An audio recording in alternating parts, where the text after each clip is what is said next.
ভারতকে দেশ হিসেবে আমরা শত্রু মনে করি না, রাষ্ট্র হিসেবে আমরা শত্রু মনে করি না, ভারতের জনগণকে শত্রু মনে করি না, কিন্তু ভারতের এখন ক্ষমতাসীন যে শাসক বিজেপি, চরম সাম্প্রদায়িক কর্তৃত্ববাদী একটা প্রতিক্রিয়াশীল শক্তি হচ্ছে সেই বিজেপি। তারাই এদেশের মুসলিম জাতিসত্তার বিরুদ্ধে, ইসলামী শক্তির বিরুদ্ধে, ইসলামী মূল্যবোধের বিরুদ্ধে, আমাদের অখণ্ডের স্বাধীন সীমানার বিরুদ্ধে ওরাই সবসময় ষড়যন্ত্র করে। আর এই দেশে আধিপত্যবাদের কিছু দোসর আছে, ফ্যাসিস্টদের কিছু দালাল আছে, কিছু সেবাদাস আছে, ওখানকার খুদকুড়ো খায়, পেইড বুদ্ধিজীবী, পেইড এডিটর, কিছু মিডিয়া হাউস আছে, নানান দিক থেকে তাদের মান্না সালোয়া আসে।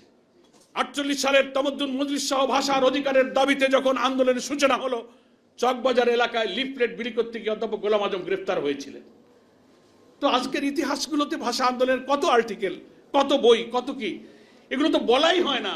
আর ডাকসুর জিএস এর তালিকা থেকে গোলাম আজমের নামটাই মুছে ফেলা।